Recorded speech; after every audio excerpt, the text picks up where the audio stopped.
Hey everybody, I'm Andy. And I'm Sean. And this is the Commander's Brew. This week, Jund, -1/-1 counters.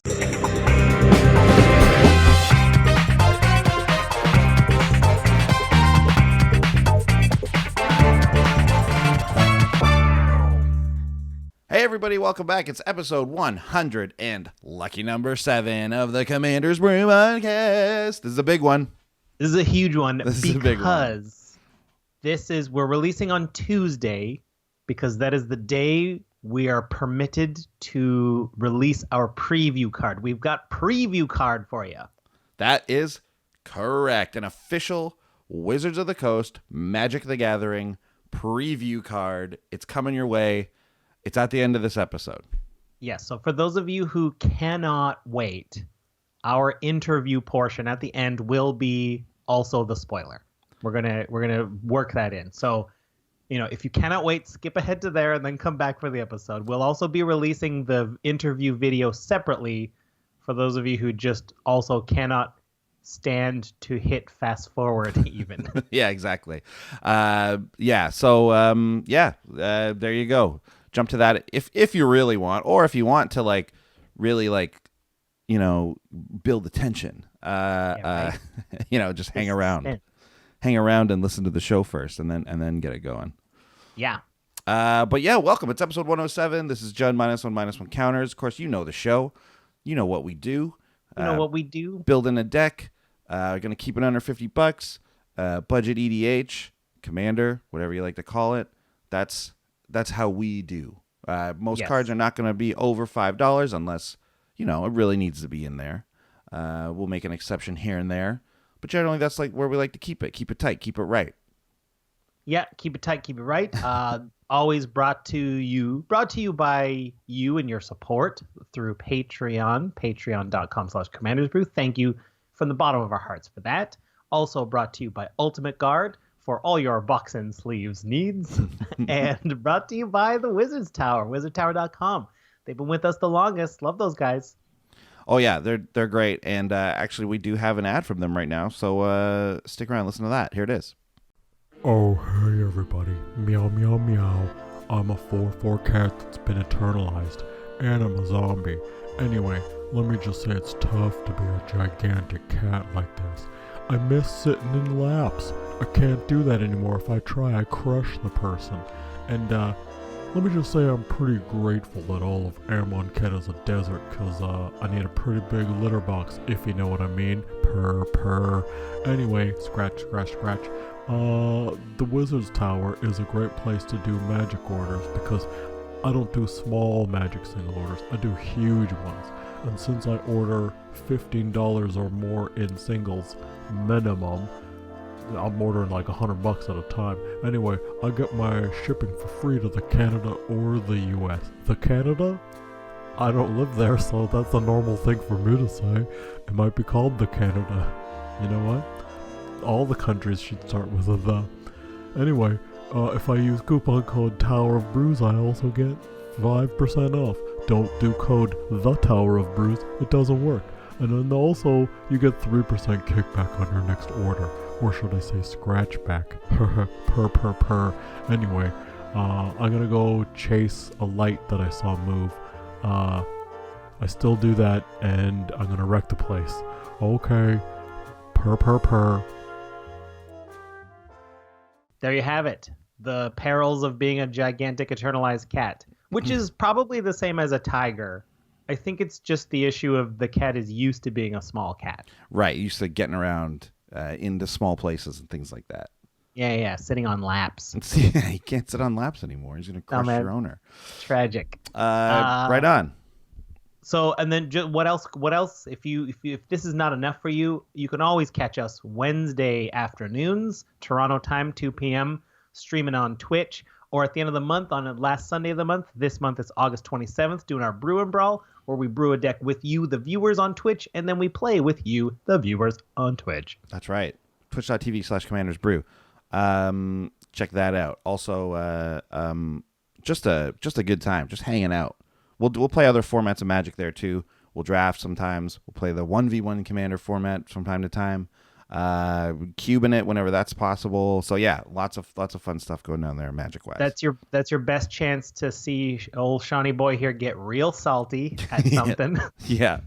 There is sometimes some bluer language on those streams when people get salty.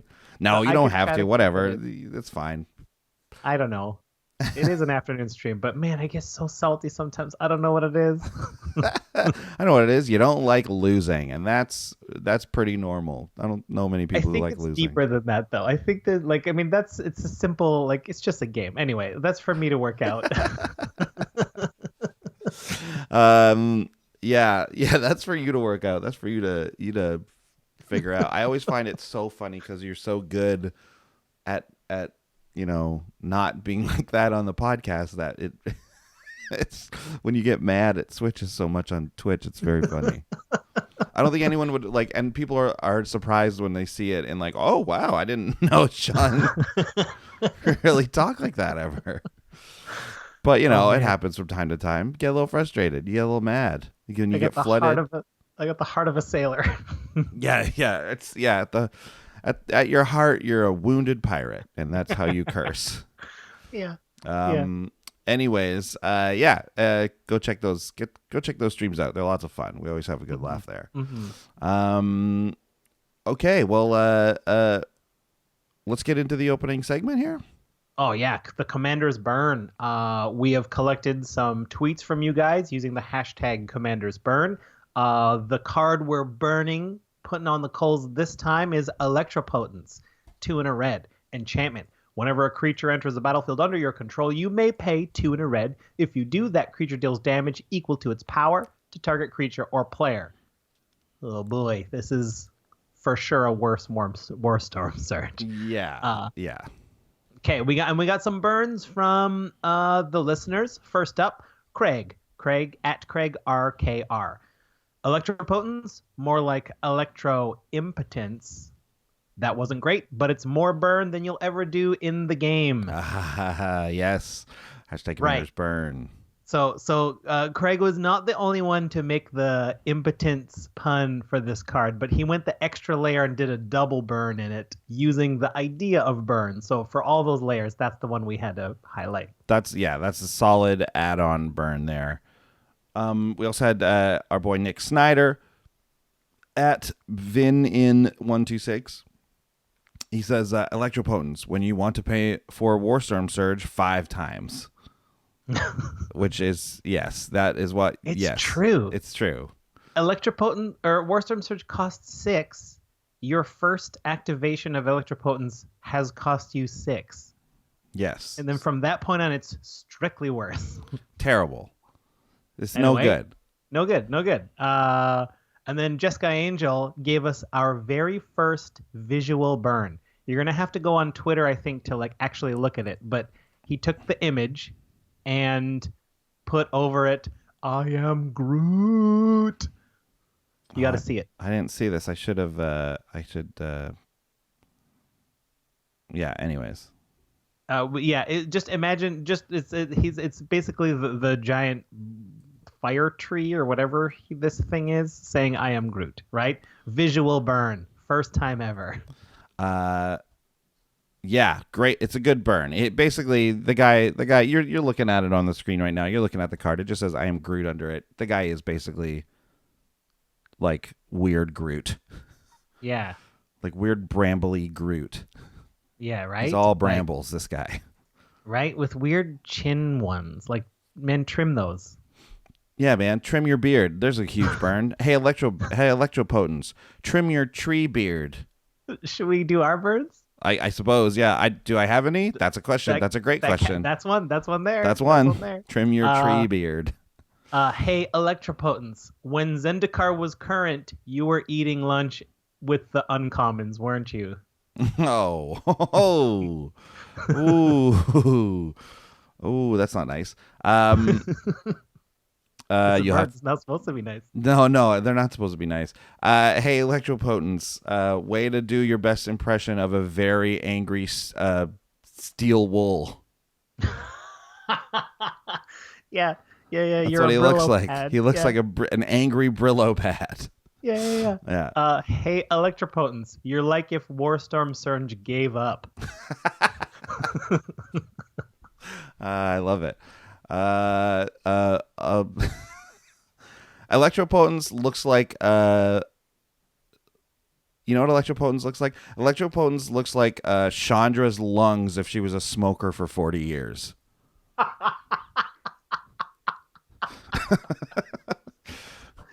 That's what it looks like. Don't smoke, anybody. Don't smoke. It's gross. Look at what you want your lungs to look like that.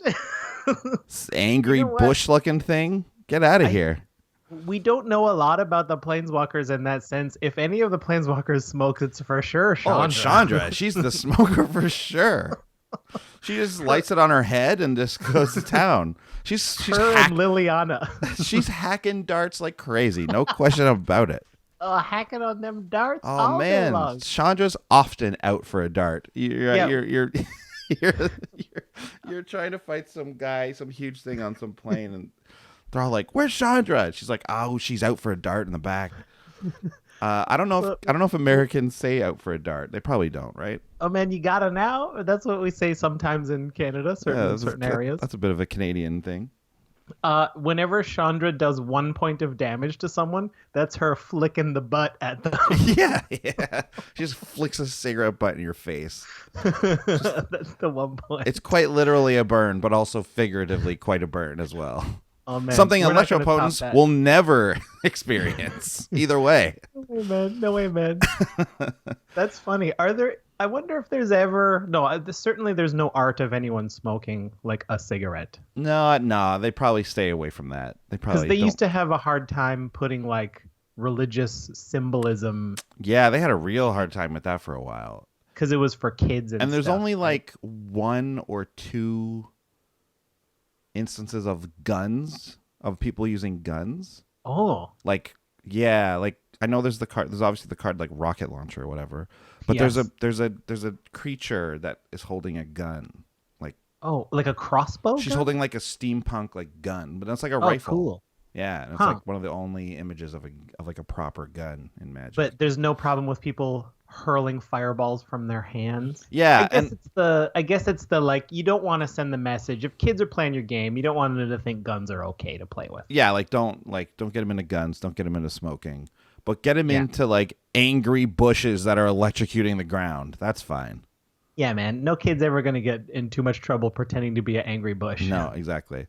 So thanks, Electropotence. You're great. How is what is this? What is this thing? Like, I know it's an enchantment, but like it looks like a creature for sure. It's got a face. I think what we're seeing is, the thing in the card art is a creature that has been summoned, and the lightning on it is the effect of Electropotence. Okay. Because I can see it's like as it's coming down, it's kind of striking outward. This electricity rather. Cool. There should be an enchantment that's like maybe 1 in a red to cast, and whenever a creature enters a battlefield under your control, pay 1 red and do 1 damage somewhere, or something. Like minimize the cost, but make it one of those like it's like a set damage. So like you can start doing some real pinging if you work at it. But Electropotence is just the worst deal ever. I've never had the mana like. By the time I cast a thing, I don't have the mana to use it anyway. So, on the real, like I would maybe include this deck in a deck like Mael. So when you're paying the 2 in a red, it's way too much if you're using tokens and you're getting one ones to do it. But if you're doing it for big creatures, it can be worth it, right? Like if I play a 7/7. And pay an extra if you're cheating 2 in in those creatures. Yeah, exactly. Yeah, so you pay 6 for it, and then you do this. Still a lot. The only world though where I want this, like Warstorm Surge is just always better. Like, right, but if you want both effects, yeah. Like if you want a redundancy in the deck, this is one way to get it. Okay, so yeah, if you have both out, then when an 8/8 hits the battlefield, see, I was thinking this is good in Angry Omnath maybe, right? So you play your land. And you get your 5/5, Warstorm Surge sees it, and then you pay 2 in a red, including the land you just dropped, and Electropotence does the other 5. So there's 10 damage per thing. Yeah, exactly. Yeah, if you have both, it can be well worth it. Well, okay, so there maybe it's there are 100% places garbage. where this weird smoking tree can, be good, but otherwise Every card is good in the right deck, right? Exactly. Every card has a deck. Yeah. Anyway, what are we burning next week? If you want to get in on this, next week we are burning Azor's Elocutors. Oh gosh. Azor's Elocutors. 2 Azorius hybrid. For 5 mana in total for Human Advisor 3/5. At the beginning of your upkeep, put a filibuster counter on Azor's Elocutors. Then, if Azor's Elocutors has 5 or more filibuster counters on it, you win the game. Whenever a source deals damage to you, remove a filibuster counter from Azor's Elocutors. I'm already mad at this card for making me say Elocutors so much. I've never had to say that much, and it's weird. It's only now that I realize it's what that word is. I don't think I've ever truly read that word before. Yeah, I know. Me too, I think. I assumed it was electorals or something like that. No, these are a bunch of politicians in here, a bunch of congressmen. It's gumming up the works of democracy. Yeah, man, get you and your gum out of here. Yeah, get you and your gum, leave town. Yeah, so Azor's Elocutors. Get your burns ready. Yes, okay. Great. Still with us? Awesome. Let's move on to the deck of the week. The deck that we're doing this week is a Jund -1/-1 counters. Amonkhet as a block gave us the ability to actually put -1/-1 counters around, which hasn't happened in a long time. There aren't many sets that actually let you do that. Most of the time, it's just an effect that you lose the power and toughness till end of turn, for example. Yeah. Or it's an enchantment or something. But actual counters is rare. So now that we have another full set that does it, we thought, let's throw a deck together or see if we can do that. Jund is going to be the colors, because those are the best colors that represent that ability. And we figured for Commander, we went with Kresh the Bloodbraided. 2 black, red, green. Legendary Human Warrior 3/3. Whenever another creature is put into a graveyard from play, you may put X +1/+1 counters on Kresh, where X is that creature's power. So over time, Kresh is going to get +1/+1 counters, and you'll see why this is the commander of choice in a while, because when we put -1/-1 counters on our creatures, they'll just disintegrate the +1/+1s, so we'll always basically have a safe place to put those counters at no real penalty. Yeah, it's worth noting that there are only 4 sets where -1/-1 counters are a regular theme. Yes. There we have Amonkhet. Yeah. We had Scars of Mirrodin block with Infect, mostly, right? Infect and Proliferate are the ways that used it the most. Yeah.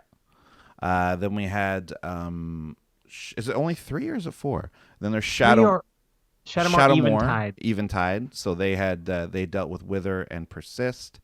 Yeah, so I don't know if you're going to count that as 1 or 2. Well, they were in the same block, right? Okay, so that's 1 then. So I guess I guess it is only 3. Sorry, I said 4. I meant 3. And you'll know that if you listen to the Mark Rosewater podcast, he actually talks about that. Yeah, a bit on his show. So Infect is something we're not going to deal with in this deck. You could probably do an Infect version of this, because when a creature does Infect damage to another creature, it deals damage in the form of -1/-1 counters.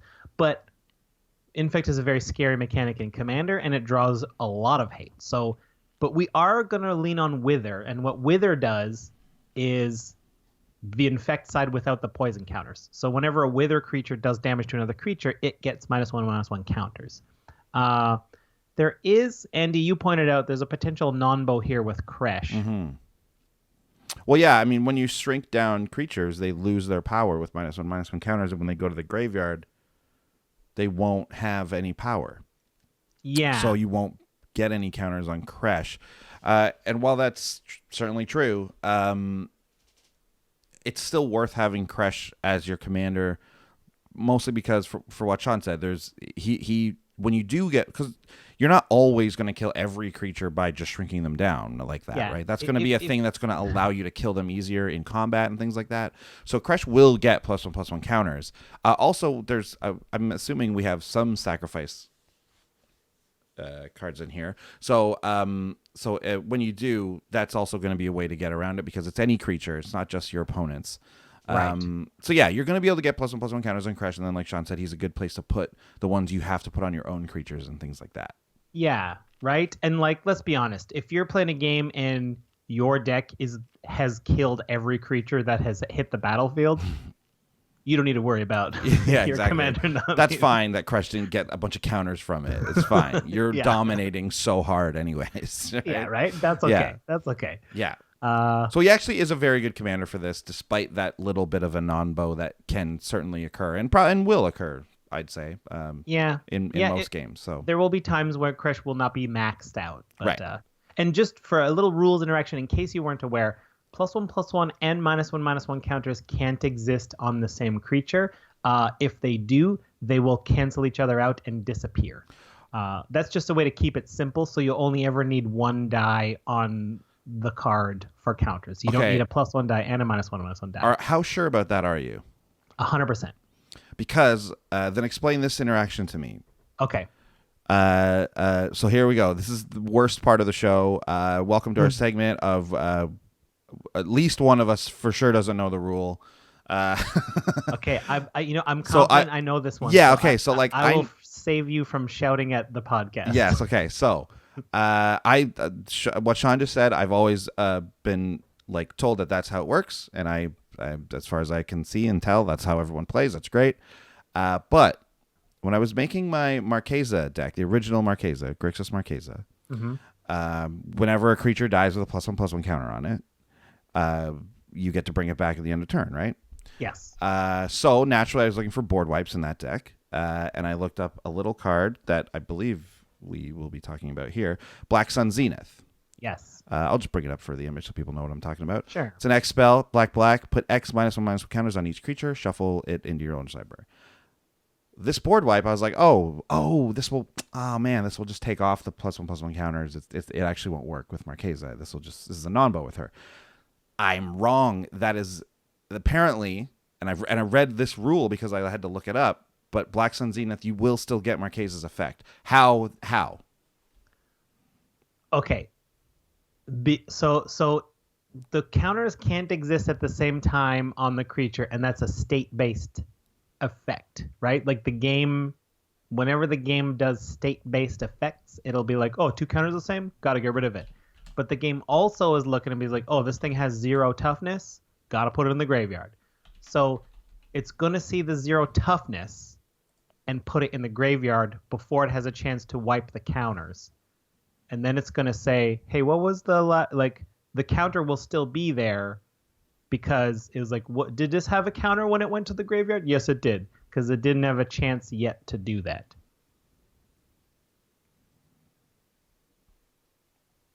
Okay. So, yeah. All right. Sure. So, no problem then.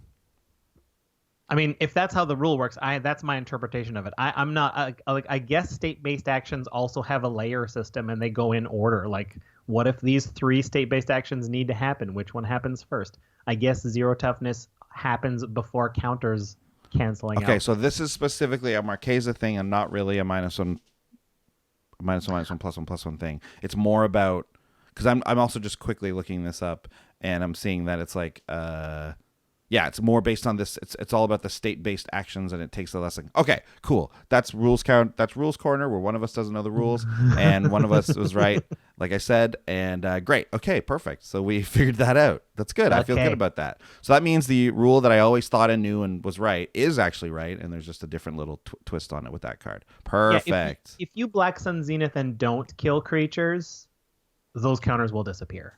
Right. Yes. Okay. Great. That's all I wanted to know. Great. Perfect. All right, everybody. Back to the deck. That's that segment over with. Dan, dan, dan, dan, dan, dan. Here we go.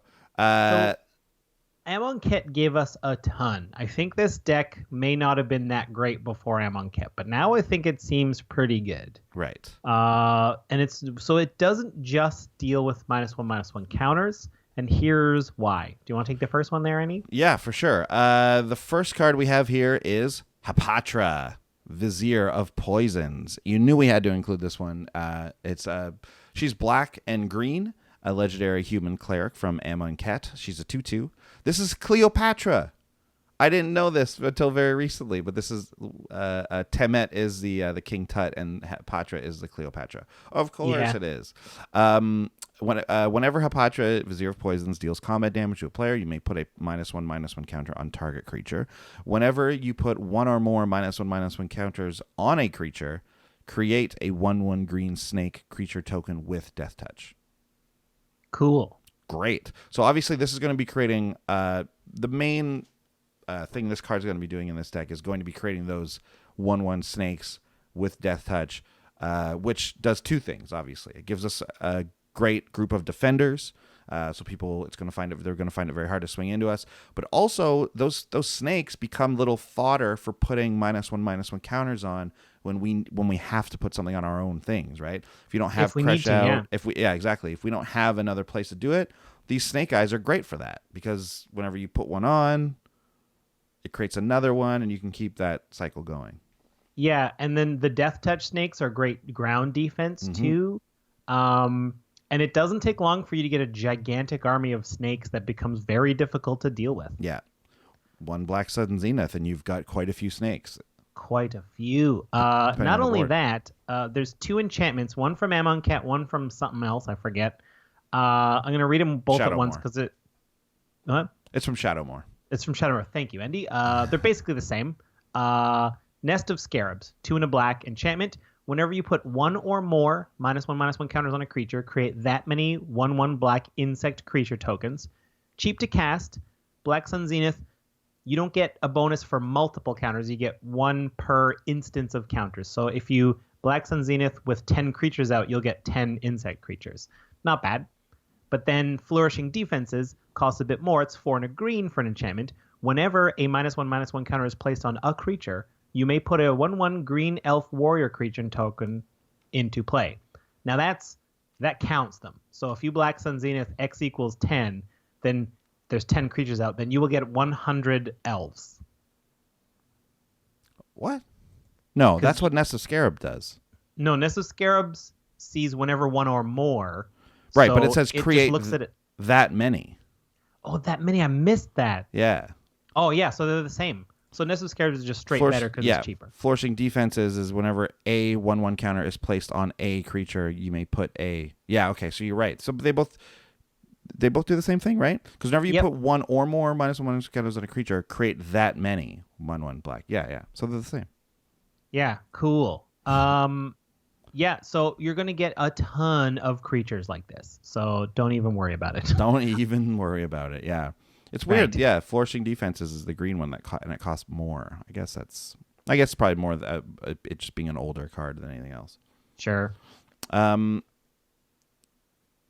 yeah, great. Right. Okay, so yeah, so obviously, and then just we want to highlight one more creature. Right. And that creature is Plague Maw Beast. Yes. It's 3 and 2 green for a 4/3. And this beast has the ability of tap, sack a creature, and proliferate. There's not like so much proliferate going on in this deck, but obviously you're going to want a little bit. And Plague Maw Beast is a great one because it's also a sack outlet, which, as I mentioned earlier, is great with Crash because you might want to get a creature before it gets enough counters on it to put some +1/+1 counters on him, as well as proliferating all the -1/-1 counters on your opponent's creatures. Yeah, right? Yeah. Like, you'll have infinite sack fodder to do that, so not bad. Not bad at all, yeah. Happy to have that guy. Sack outlets, of course, are always great. He has a tap to do it, which is a bit of a downside, but it's fine. It's totally fine. It's repeatable. Yeah, it's repeatable, and it's like worth the effect you get. Yeah, and so we mentioned Wither was one way we're going to get counters out there. And so Wither kind of implies a bit of an attacking deck, right? Because you want to get into combat for it. So let's talk about Corrosive Mentor. 2 and a black for an elemental rogue. It's 1/3. Black creatures you control have Wither. Great. So this is a way to give Wither to way more players on the team, more creatures on the team. It's very difficult to block a Wither creature. If you're going to straight trade, no difference, right? My guy dies, your guy dies. But like, you can attack little creatures into a big team. Like, for example, so the flourishing defenses makes the green elves, but Nest of Scarabs and Patre both make Patra's. Let me double check. Patra's are green. Yeah. Darn it. So it's only Nest of Scarabs. Nest of Scarabs is the best one here because you're attacking with black insects, and like, man, I don't know. I guess I could block and stop the 1 damage, but now I have a -1/-1 counter on my creature forever. That's right. You know that's dangerous with this deck. You know this Very deck's going to be able to dangerous. manipulate that. Also, it's worth pointing out that it's not necessarily combat damage. That's true. When a creature has Wither, it is just any damage they deal. That's true. I didn't really think about that when putting cards in. I bet you there's a couple other gems we could add that takes advantage of that. Yeah, like just anything with some direct damage. Like a Thornbite Staff. Thornbite Staff. There's also that, what's the red enchantment that when you tap it to deal power to things? That's probably a pretty good one as well. Burning Anger or something like that, I think. Oh, yes. I know the one. Yeah. Yeah, you enchant a creature with it. Yeah, Burning Anger. It's that's the one. Anyways, so yeah, another good source of Wither is Blight Sickle. It's 2 generic for an equipment. Just says equipped creature gets +1/+0 and has Wither, and its equipped costs 2. So it's actually not a huge effect in that it only pumps it power by 1 or whatever. But Wither is so good in this deck, and Wither is actually just a really strong ability that I think this card is like well costed. 2 equip cost, that's not that bad. It's only 2 to cast. I think this is right at home in this deck. This is definitely, when you want Wither, this might be one of the best sources for it because it can just go around on any creature you want. Again, it doesn't have to be combat damage, so if you can get something that deals non-combat damage, like Blight Sickle is really great. There's even a couple creatures that will just like deal damage, like tappers, but they'll do it to their power, and Blight Sickle might be an interesting thing to think about for some of those. I don't know if that like affects your base too much or whatever, but I don't know, something to think about. But Blight Sickle's strong. Just makes things harder to block as well. It's great. Yeah, and it really it's great because we might have a lot of tokens too. It's like, cool, now my token hits for 2 with Wither, and if you don't block it, you take 2, fine, I'll just re-equip to a different token and just be like, I'll chump this token to give you -2 counters. Yeah. No problem. You definitely want those counters. And I like this card because it's the worst summertime treat ever. Blight Sickle? Yeah. Oh, I get it.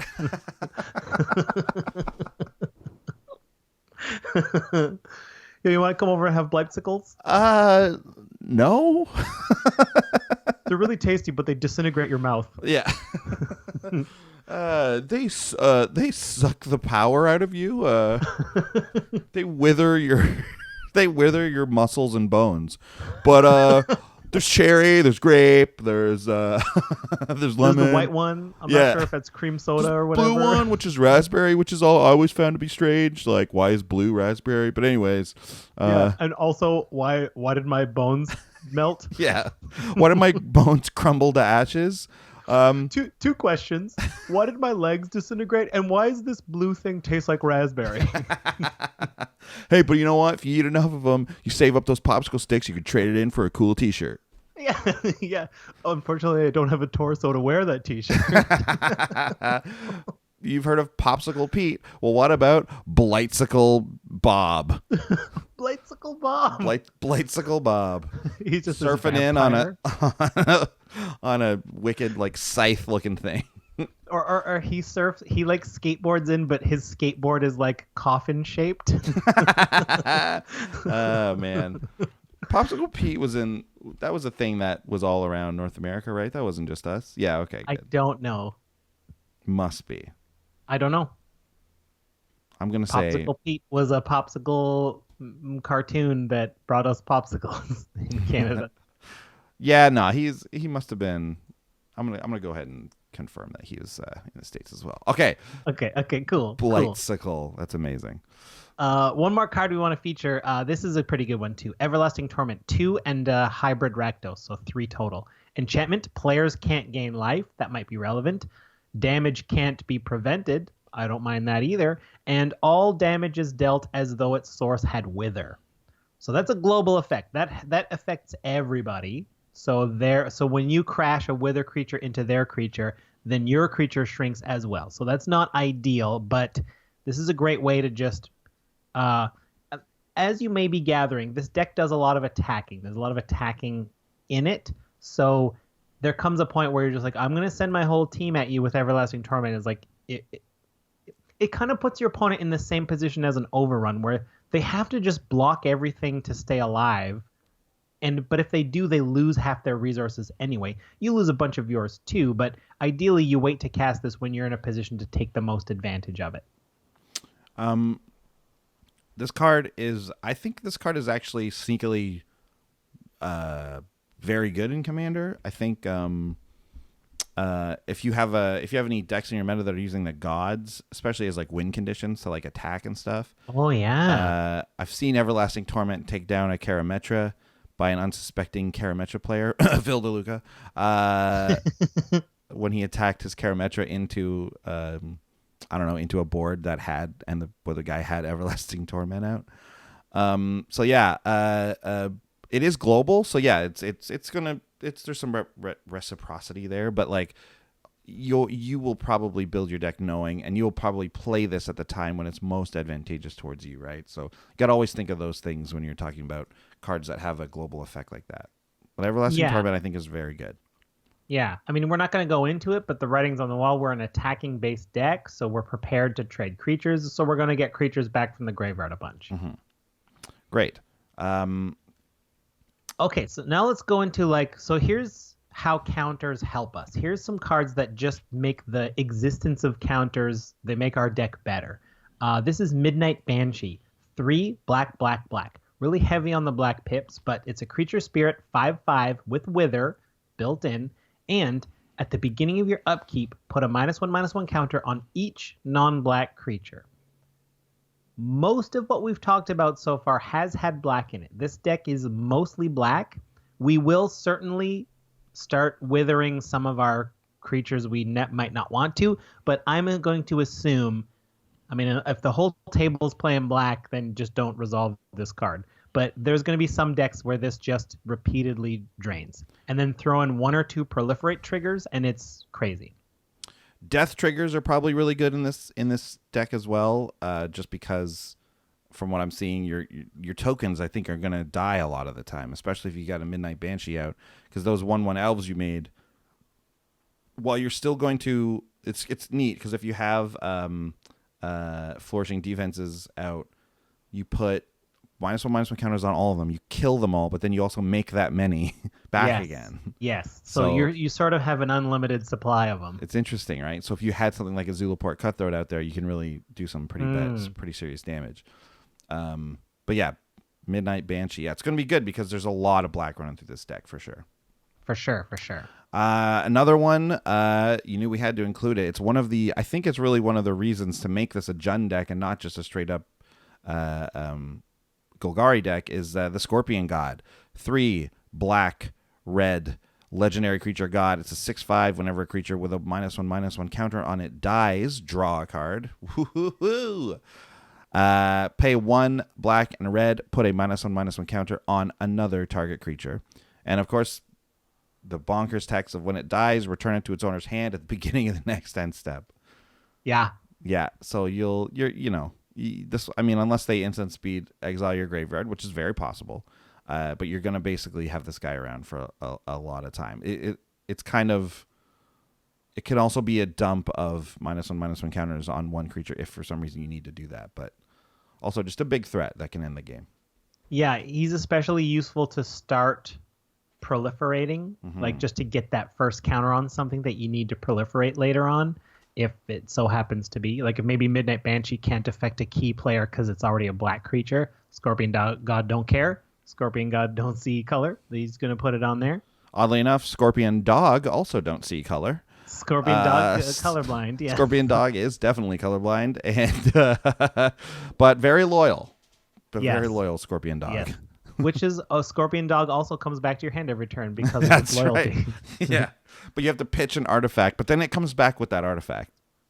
Yep. Yeah. It fetches it. It fetches it, and it's a fetch land. Yeah, and also it's fetch lands. I think we just designed the Scorpion dog. Yeah. Legendary dog creature. Hound. That's cute. Of course, it's a hound. Oh my goodness. Brutal. We didn't talk about this on the air. Should we bring this up? Sure. Yes. Oh yeah. Why not? Right in the smack dab in the middle of the show. Yeah. Right. So here's a quick footnote on creature types. So the Scorpion God is not a scorpion. It's a god. And we can see. So as we're recording this, the first spoilers for C17 are coming out, and there's a bunch of cats. Stay tuned till the end of the episode for our spoiler card. But someone made the very good point that most cats are all cats, and some of them are humanoid warriors, and some of them are actual cats. Are house cats. Some of them are lions. Some of them are leonin. Right? There's a dragon cat that's going to come out, and so those all get to be cats. But if you put 2 arms on a snake, it's no longer a snake, and it's a naga. Now it's a naga. Frustrating to people who want dogs are not even dogs, they're hounds. Yep. Hound. Or jackals. Hound is a type of dog. Yeah.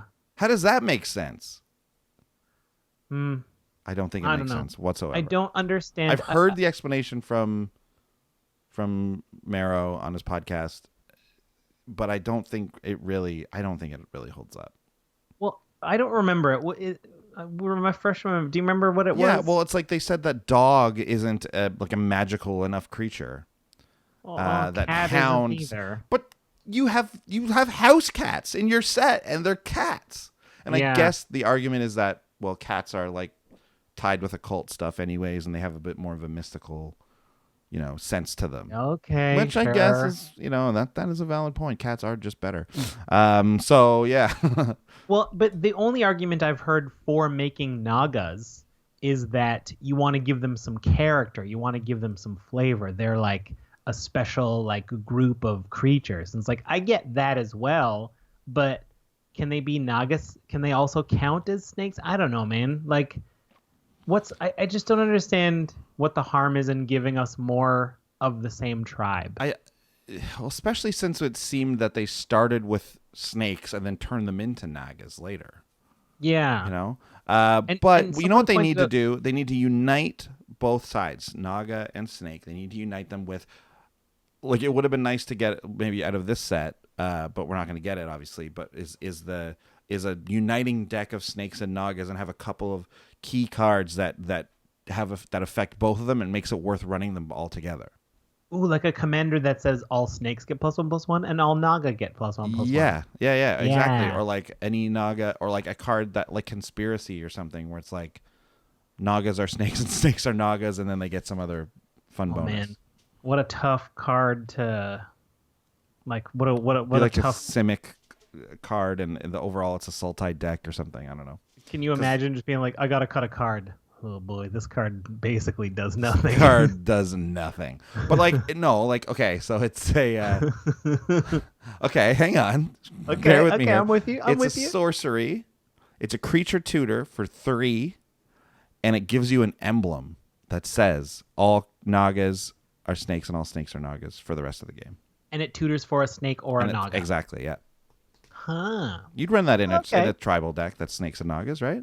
You sold me. I'll take 2. There you go. It's the only thing that's not a planeswalker that makes an emblem. So I don't know if they'd be into that, but yeah. Yeah, right? Anyways, back to the -1/-1 counter deck. That was our brief tribal stopover. There you go. There's your lunch break there. Back to work. So we're going to talk about Amonkhet and just reference how, as a reminder, if you've been playing the set, a big mechanic in Amonkhet is undercosted creatures, with the drawback that you have to put -1/-1 counters on creatures you control. So we have Kresh in here and a few others, which we'll go over in a second, is recipients of our own -1/-1 counters. These are creatures where we don't mind getting the counters. And one of the creatures that does that, one of these undercosted, overstated creatures, Plague Belcher, is 2 and a black for a zombie beast with menace, and it's 5/4. So a 5/4 menace for 3 is very cheap. We're not super concerned about mana efficiency in Commander, but it does make a difference. Like, we can drop Plague Belcher and something else on a turn, and attacking with 5 menace early in the game is a significant thing. When it enters the battlefield, put 2 -1/-1 counters on target creature you control. Hold that thought. And whenever another zombie you control dies, each opponent loses 1 life. I don't think we have many zombies, so that probably won't come up, but it's just in here as an example of that efficient creature. So now we're going to mention a couple of creatures besides Kresh that like wearing -1/-1 counters. Right, and another one to talk about is Morsel Hoarder. Morsel Hoarder is a Gruul creature. It's 4 and 2 hybrid Gruul, so 6 in total. For an elemental, it's a 6/4. Morsel Hoarder comes into play with 2 -1/-1 counters on it. Remove a -1/-1 counter from Morsel Hoarder. That's the cost. Add 1 mana of any color to your mana pool. So this guy's a great dump to put all your -1/-1 counters on him. Obviously, don't kill him. But even if you do, you can just take them off for free. So actually, this guy's like the best dump. Hey, Morsel Hoarder, here's a compliment for you. You're the best dump. Yeah. Great dump. And then just to remind you, with Midnight Banshee, for example, this is a non-black creature, so this gets 1 counter per turn from Midnight Banshee, which is basically 1 free mana every turn. 1 mana, yeah. I like this card a lot. It's great. And then I want to talk about Wickerbow Elder. Wickerbow Elder, 3 and a green for a Tree Folk Shaman. It enters the battlefield with 1 -1/-1 counter, and it starts as a 4/4. So it's already evenly stacked. Like, it kind of really starts as a 3/3, but for green, remove a -1/-1 counter from Wickerbow Elder, destroy target artifact or enchantment. We need that ability in the deck. This is a great way to do it. And if we can keep dumping counters on it, we can destroy an artifact or enchantment all the time.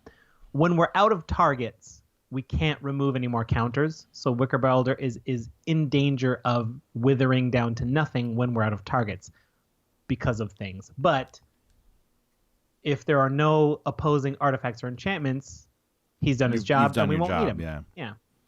Yeah, you do need the target in order for it to happen. But yeah, Wickerbow Elder is a classic, like, all-star in many cubes. Mm-hmm. He's a solid. Usually, you only get the 1 out of him. So to be able to abuse that ability in this deck is a lot of fun, and you need these abilities in decks. So this one's perfect card for this deck. Yeah. Now it comes up. We come down to another category here. Finishing off the game. And how are we going to finish off the game? Yeah. To reiterate, we're making a lot of creatures. We're trading aggressively. We're hoping to shrink our opponent's team. We are getting creatures back from the graveyard. This is an attacking deck. So one way to finish games off is falter effects. These are cards that make opposing creatures not able to block. And I think one of the best in this deck is Barrage of Boulders. 2 and a red for a sorcery. Barrage of Boulders deals 1 damage to each creature you don't control. So keep in mind, if we've been shrinking a lot of creatures, this could very well kill a lot of creatures that we've reduced to 1 toughness. And then Ferocious, if you control a creature with power 4 or greater, quite likely with our overstated creatures with Kresh, etc., creatures can't block this turn. So a lot of falters have the drawback that creatures without flying can't block, but this just means creatures straight can't block. Hopefully we've got tons of little elf tokens, tons of little insect tokens, tons of little death touch snake tokens, not to mention our big creatures. So this is a finisher of a card. Yeah. Are there cards where it's like deal some damage to creatures your opponents control, like that are red? Even like, what's that guy who Mizium Mortars? Yeah, Mizium Mortars. Mizium Mortars overloaded. I mean, it costs way more, right? And I think it's like 3 red to do it. That's going to be a similar effect. Barrage of Boulders, it ends up working out because it does 1 damage. But like, if there were ones that only hit your opponents, like for even 2 damage, like that's pretty solid too. And but yeah, Barrage of Boulders is going to stop the blocks right at the end. Yeah. Yeah. Classic. Yeah, like maybe your opponent has like some hexproof. Here's my problem with this card, though. Getting counters on it. I'll be honest. Here's my problem with this card. It has Ferocious, and you need that in order to stop the blocks, but you might not have a creature that's that big. It is possible. Yeah, I'm going to assume, because if you're in a position to cast this card, then you have a creature. Like, you're not thinking of casting it on it with if your board is empty. Right, but what I mean is, like, if you're ready to finish off and then all you have is, like, Crash at 3... Patre and like a bunch of tokens, like this doesn't really. That is true. It is possible.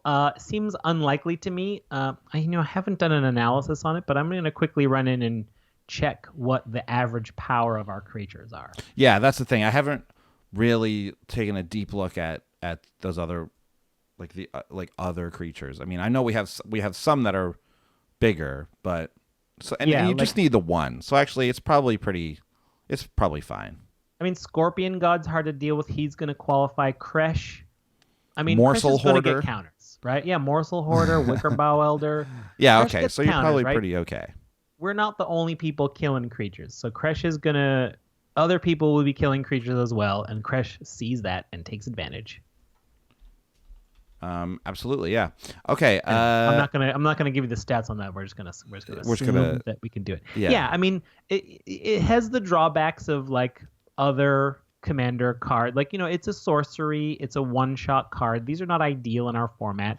But, if you hold it in your hand for a lot of the game, and then when it's ready to go, it's like, here it is. This is going to end the game for me. And it's going to feel real bad to kill somebody with Barrage of Boulders. That's worth it alone. For them, yeah. They're not going to see this common from Khans of Tarkir coming, I guess. Right? Yeah. You are the king of doing that. You are the king of taking those types of cards and using them at the exact opportune moment and being like, what? That card? Yeah, man. I'm not planning for that. Nobody runs that card. Like, why would I even be thinking of that? Yeah. Which has value in and of itself, just doing that. Yeah. But that's generally what's happening with this deck, right? Yep, that's kind of the gist of it. We didn't really talk about how we're getting creatures back from the graveyard, your obvious stuff. We didn't really talk about a lot of stuff. Yeah, but you can do the math. Although I gotta say, Andy, you brought up some excellent points. The idea of using creatures' power to fling damage around, that idea, I think I would want to add more of that component because I hadn't thought about Wither that way. I'm just assuming it was combat damage, but it's not. Even a Warstorm Surge. Although Warstorm Surge would work for anything that had Wither. Yeah, right? Man, probably should go in there. Although we won't be including Electropotence. Warstorm Surge makes the creature deal the damage, so that's great. I should have known because there's a creature in here I didn't go over. It's a pretty good creature. Maybe we could just do a little detour here. It is I gotta look it up here. Hang on. It's a 7 mana dragon with 5. It's 5/5 flying with Wither, and it has the untap ability, and you can untap it to do its damage wherever you want. It's called Hate Flayer. Yeah. So basically, you're going to attack with it as a 5/5. Oh, it doesn't fly. It's an elemental. It's not a dragon. Yeah, I assume it's yeah. So it might be hard. It might be hard to get this one to attack, but it does have Wither, so it's probably safe to attack with it. Not a lot of creatures will block it that could trade with it. But then 2 and untap, it deals its damage to target creature or player, and it's Wither damage.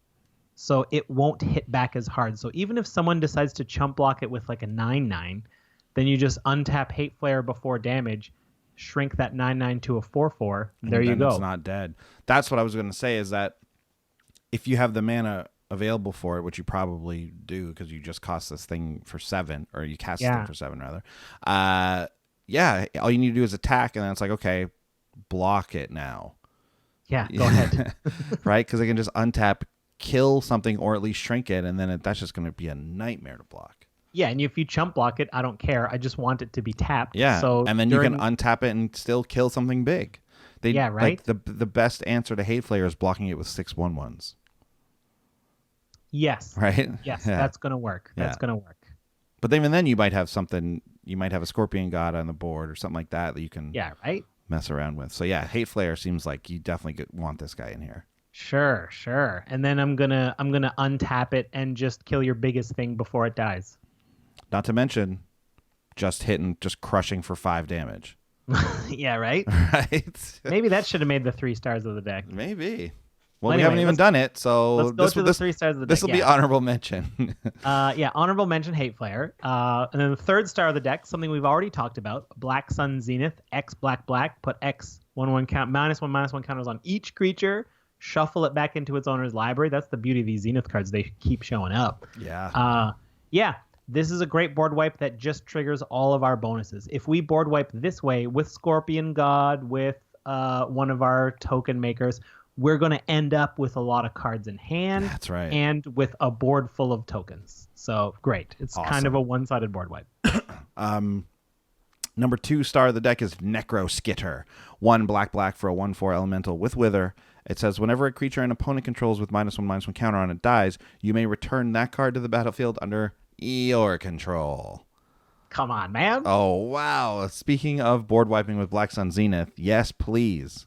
Yeah, they're all yours now. They're all yours. And this is the this is the main way you're going to be killing your opponent's creatures, especially since Wither's such a big player that Necro Skitter is just going to, you just get those creatures back. They're never going to block you if you have a Necro Skitter. Never. They're in some big time trouble. Necro Skitter, I'm very interested to see what's going to beat Necro Skitter out for 1st star. Let's see what it is. Well, we're talking about Necro Skitter not letting them block. How about Cool Wrath Knight? 3 and then 2 hybrid Rakdos, so 5 CMC. Elemental Knight, flying 3/3 Wither. Creatures your opponents control with counters on them. Any counter or block. Can't attack or block. Oh my god. So it makes the road easier for us to attack in. We won't need our falter effects if the whole enemy team has counters on it. Then it's just free attacks. And they cannot attack back because they have a counter on it. And this also hoses people who want to use their own +1/+1 counters. Level up counters. Can't use those filibuster counters. Filibuster counters. Yeah, if you got those. That's everything. Yeah, any kind of counter. This hits this is a super niche, weird example, but what's that card with Inspired that just puts things onto the battlefield? It's a blue card, and but you have to put a little enchantment. You have to put a little enchantment counter on them that turns them into an enchantment. Yep. If they play any of the Meogens and they get their divinity counters on them.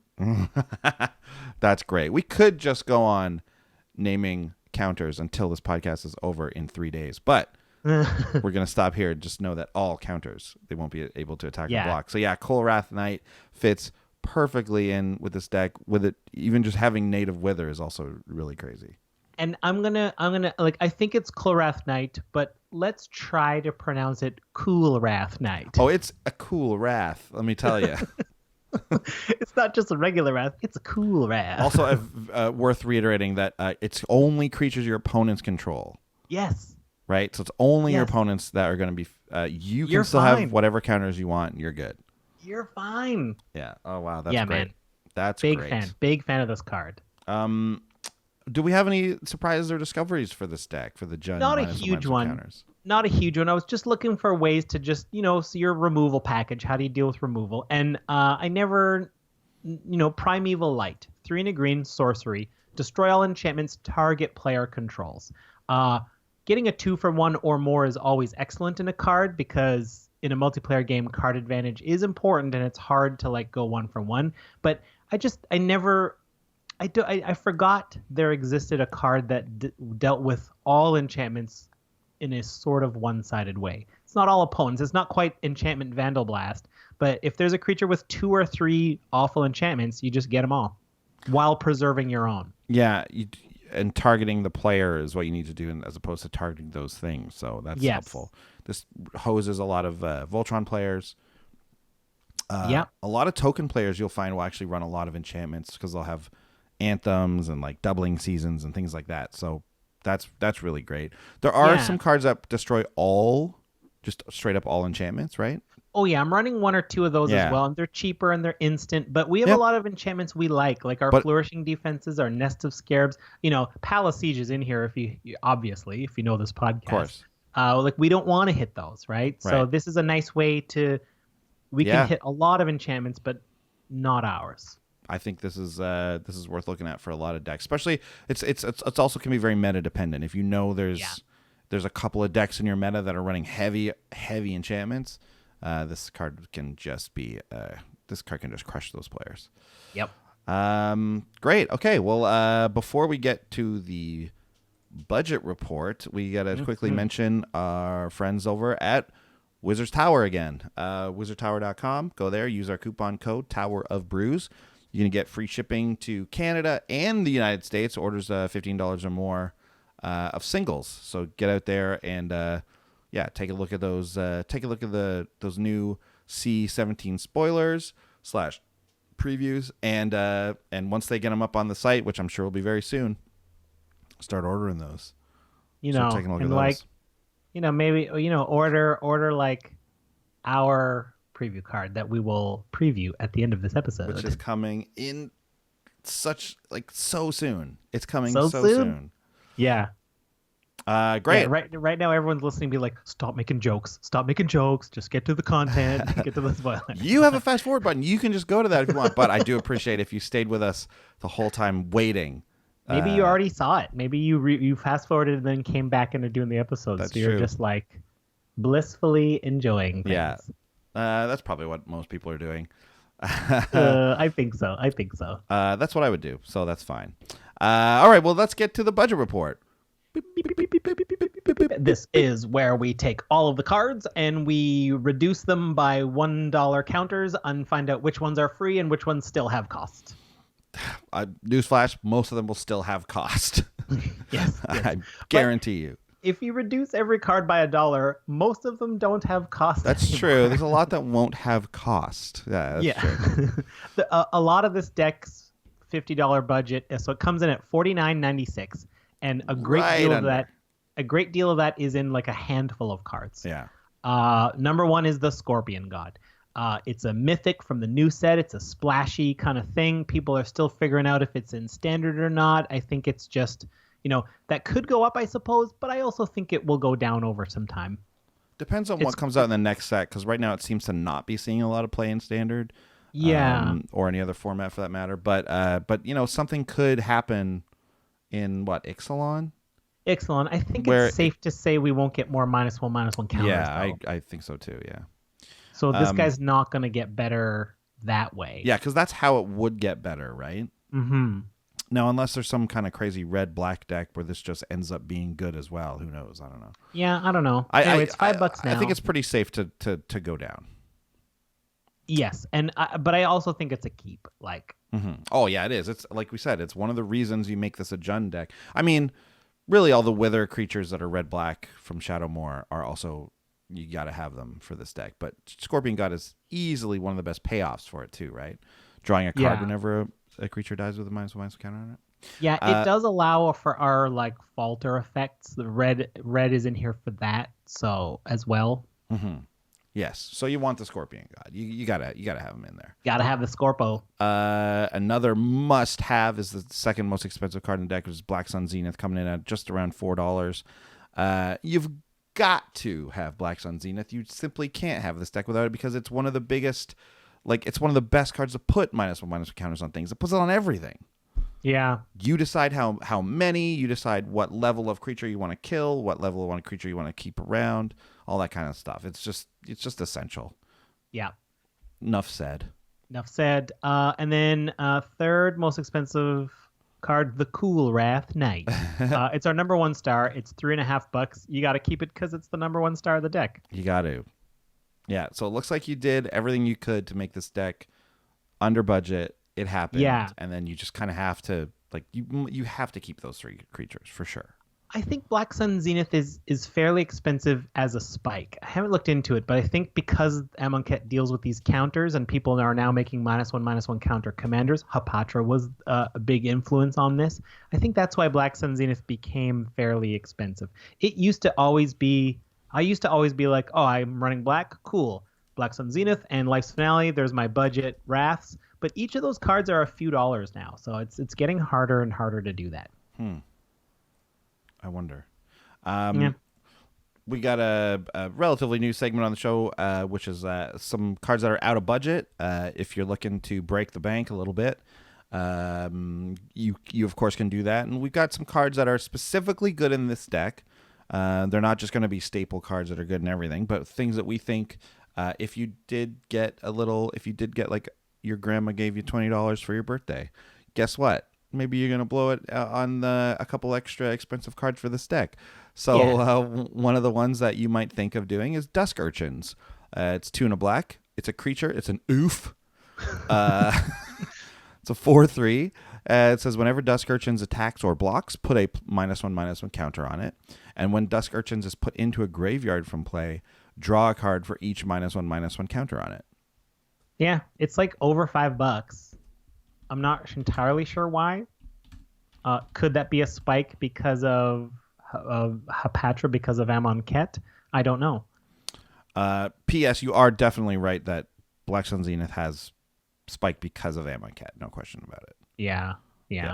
But yeah, Dusk Urchins may well be the same thing. But it's going to be just a nice little card to get you some card advantage, and also with a couple of the graveyard things, it's very possible to just like replay this guy a lot and get a bunch of cards off of him, right?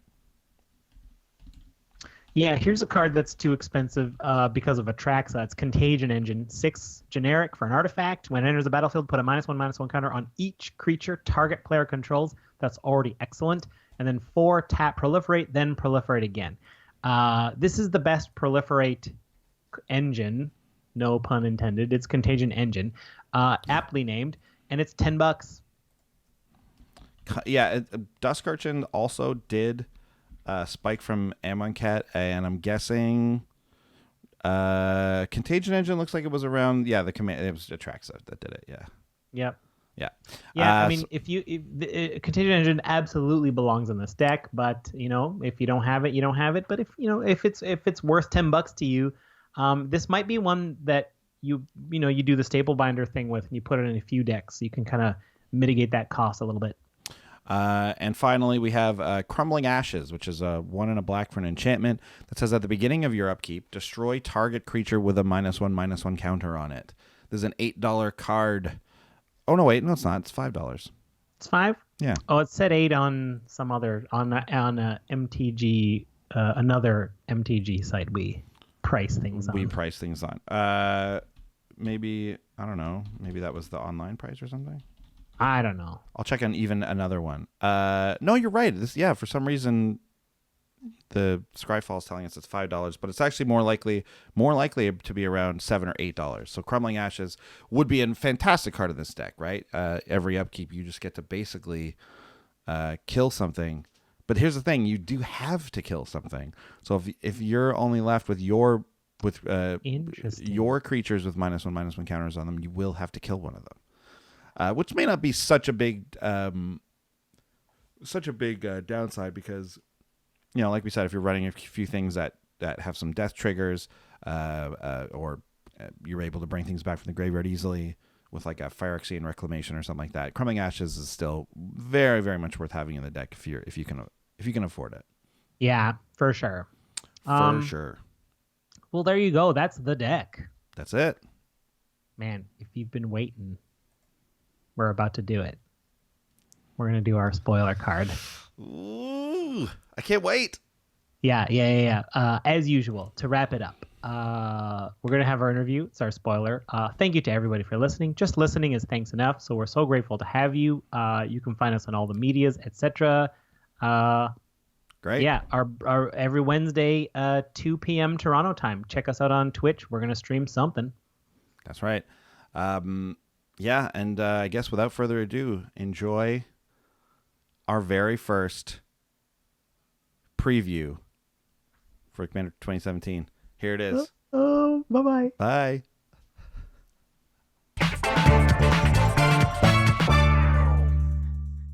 Hello, everyone. I'm Andy. And I'm Sean. And this is Brew's News. This is our Commander 17 preview.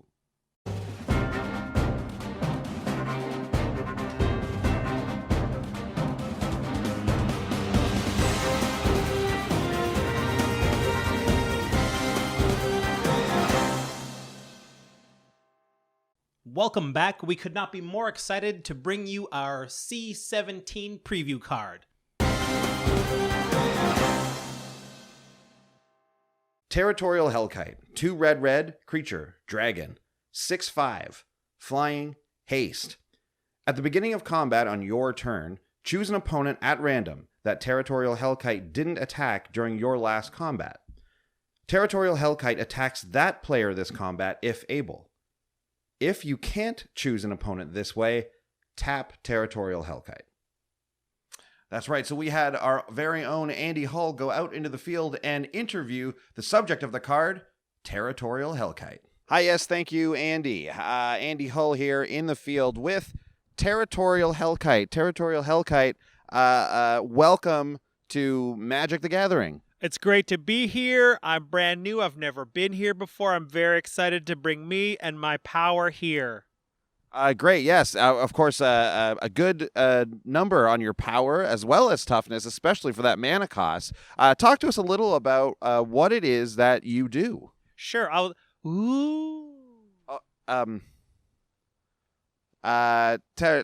Hellkite, just, okay, so you've... Yeah, sorry, he just kind of went off in one direction, sort of randomly there. That was neat. Okay. Okay, what were you saying? Oh, I was just saying, just sort of, fill us in on a little bit about what it is you do when it comes to the game of Magic. Great question. I'm glad you asked. I think that... I just, okay, again, it seems like he was distracted and sort of randomly, I don't know if you can call that an attack. Okay, that was more of an attack, but it seems like he was just sort of running. Here he is. Okay. Okay, I'm back. Just the two of us now. There's just 2 people here. It's just the 2 of us. Really, there are minimal distractions. I mean, we are outside and everything, but like it's anyway. So you when you get into combat, what is it you like to do? Yeah. So first thing I like to.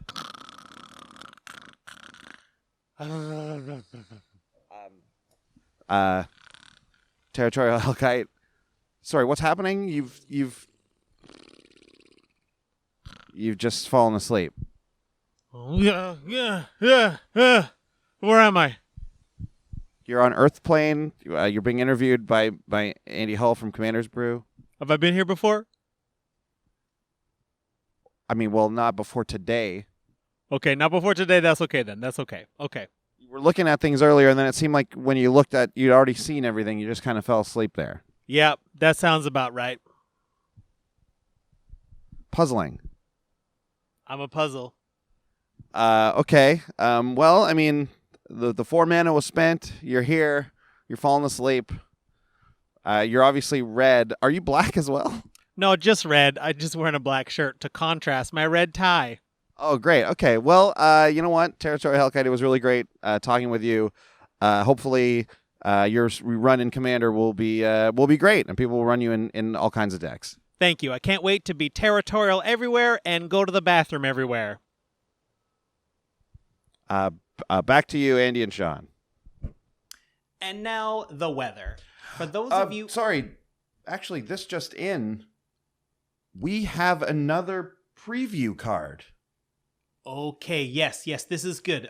Fortunately, we have our field team there ready to interview this other second dragon spoiler card. Over to you, Sean, in the field. Thank you, Sean. This is Sean Tabaris in the field, looking ahead for the Scale Lord Reckoner. Think I see him approaching now. Yeah, you do. I gotta say, that's a mighty fine helmet you have on. Thanks. I really appreciate that. You know, it houses my AI. It also protects the old noggin. You know what I mean? Well, you have 4 toughness. How much protection does that helmet account for? Well, I mean, it does the job, you know, for most things. Of course, I still have to be agile out there, you know, when people are coming at me and targeting me and stuff. I don't like that. Yes, so I understand you do not like when people target you. That is a faux pas for you. Oh, that's absolutely right, Sean. You know, if people are going to target me or any of my friends out there, I'll tell you what, I'll just blow something up that they own. Because if you're even going to look in my direction, I'm going to say, hey, that fun artifact you got over there that you found, that weird boots, those boots you're wearing, for example, forget about it. They're gone. Okay, now, I have looked at you already. And when you say my fun toys, you don't mean my camera, do you? This is how we do our interviews. I mean, technically that camera is targeting me, so I'm thinking about blowing it up pretty good. Please don't.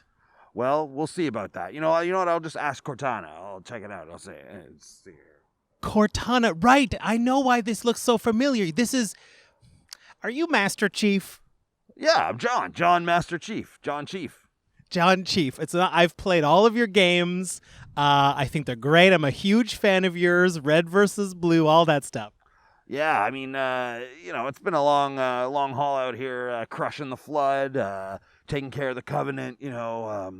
Just exploring strange new worlds, seeking out new life and new civilizations. Great. It's interesting that you're on a magic card now. This is sort of a magic. You look like you're on a magic card. Well, I've always fancied myself a bit of a dragon, so this sort of makes sense in a lot of ways, Great. And I'm excited we use Cortana now on our technological devices. Can we look forward to our devices going insane and trying to kill us as well? I'll tell you, well, if they're on your phones, I mean, that's kind of what she does, right? She's a real spark plug, that one. She is a real spark plug. Well, Scale Lord Reckoner, thank you for stopping by. It's an honor to interview you. Please don't blow up our camera for targeting you. Okay, well, can't promise anything. Okay. Back to you, Sean. Thank you, Sean. Scale Lord Reckoner, 3 white. Flying. Creature dragon, 4/4. Whenever a dragon you control becomes the target of a spell or ability your opponents control, destroy target non-land permanent that player controls. The justice of dragons demands more than just an eye for an eye. Well, 2 excellent dragon tribal cards here. Yeah. Let's get our thoughts on both of these cards. Sean, why don't you start us off here? I think Scale Lord Reckoner has a crazy powerful ability, especially in a dragon tribal deck. Even if your commander is a dragon or if you have a few dragons, the ability to just point at anything and destroy it if they try to target you is pretty huge. It paints a real target on its back, considering how powerful it is. But you get one. You're still going to get a 2-for-1 out of it. Yeah, right? Even if they hit, they would have to wrath the board. That's the way to get around that. That's the way to really get around it, yeah. But this is a very powerful card. It sort of has the same ability as... it's got a big glass... Karmic Justice. Karmic Justice. I think that's what it is. I think that's what it's called, yeah. Yeah, it's probably showing on the screen right now. Yeah, and which is, of course, a very powerful card, and anytime you can get some redundancy on a great thing like that, I mean, on a creature that is in your tribal deck, that's fantastic. Yeah, would you run it in a non-dragon deck? Maybe not. Yeah, maybe not. I don't think so. If I had... if my commander was also a dragon, I might consider it. It's extra protection for your commander. Yeah, you could consider that for sure. Like if it would a if you're just using, say, one of the new 5-color dragons as just a placeholder 5-color commander, you probably don't even care about it that much, though, right? Yeah, probably not. If you don't intend on casting your commander, then no, this is a useless ability. Yeah. So it definitely is very much at home in the dragon tribal deck. Certainly. And obviously, if you do like a Halo tribal, if you want to do... That's right. Halo Master Chief deck. Master Chief is here. He's arrived in Magic. Yeah, finally. He's a dragon somehow. Yeah. But, I mean, that makes sense. Very powerful warrior, soldier. But none of those keywords. None of those. Not a warrior, not a soldier. Not actual any of those things, right. And what about Territorial Hellkite? Territorial Hellkite is obviously has reminds me of Ruhan as a commander, right? Sure. And I think you'd put that in one of those chaotic Ruhan style decks, or even just a chaos deck in general, just because of the random nature of it. I think it's a very fun card. I think it's a card that gets the game moving because people have to respond to it. It's a 4-mana 6/5 with trample and flying. Yeah, it's coming at someone. Is it trample and flying or haste and flying? Oh. Yeah, I think it's haste and flying. Yeah, I think let's it double is check haste that. And flying. Yeah. It's new to us. Well, it's right on the. It's right on the. Yeah, it's flying and haste. Sorry, not trample. So, but that even more so, right? Like the turn it comes down, it's going at someone. Someone's got to get hit for 6 the turn it comes in, And how you you're not going to have anything to stand up to that on turn 4. I doubt it. You're ramping. I doubt those it. are your ramp turns. Yeah, and then this threat stays on the battlefield attacking a new player every turn. So after a couple of combats, if you're the only player it hasn't attacked yet, although I guess because of the way it's worded, it could go back and forth between two people. It'll just go back and forth between two people in a 3-person game, for example. But in a 4-person game, it doesn't necessarily hit the one person who hasn't been hit. It just has to hit someone who hasn't been hit last turn. That's right. So you could get lucky and just avoid being hit by this thing a bunch. You certainly could. Vial Smasher also has that random element to it. Yeah, I think this yeah. is a fun card to put in that. Obviously, this it doesn't synergize exactly with dragons. Not You know what I mean? necessarily. Yeah, there's no tribal synergy other than that it is itself a dragon. But I think this is a fun one to include in those decks. And especially if you're like a 3-color dragon, I think you put this guy in there for sure. Yeah, and a lot of those dragons that do support the tribe have effects like for each dragon that is attacking. So Yes. this is one they won't see coming. You're going to drop something else, add the Territorial Hellkite, and add an additional dragon to the attacking team for only 4 mana. This is a very cheap creature. It's pretty good early game. It's pretty good late game. Of course, it gets not so good 1v1. When you're down to heads up, commander, this guy will only be attacking every other turn. Yes, but hopefully it's because of this Hellkite that you got to the heads up in the first place. Exactly. So And no hopefully problem. you're ahead in life totals by that point, and it doesn't essentially matter. And then you can just pretend it's exerted. Just pretend it's exerted. Pretend it's an exert creature that doesn't really get any benefit Yeah, right? at that point. And you have no choice but to exert it. But those are those are our previews. Wow. Day of the Dragons is today. We're here with the dragon. Yep. This was great. This was amazing. What a crazy to get our first spoiler be a couple of bomb dragons. 2 of them. Very excited. Very excited. Yeah, absolutely. Thanks to Blake Rasmussen at Wizards for getting us those cards. And wow, just thanks to everybody for making it possible. Yeah, great. Thanks for stopping by, everybody. We'll see you next time on Brew's News. If you want to contact us, I'm at Sean Tabaris. And I'm at Andy Holbone. Send us an email at commandersbrew@gmail.com. You can find out when we go live on Twitch if you follow us at twitch.tv. And if you care to support us on Patreon, check us out at patreon.com. And you can find our deck list on tappedout.net. And if we forgot anything, commandersbrew.com.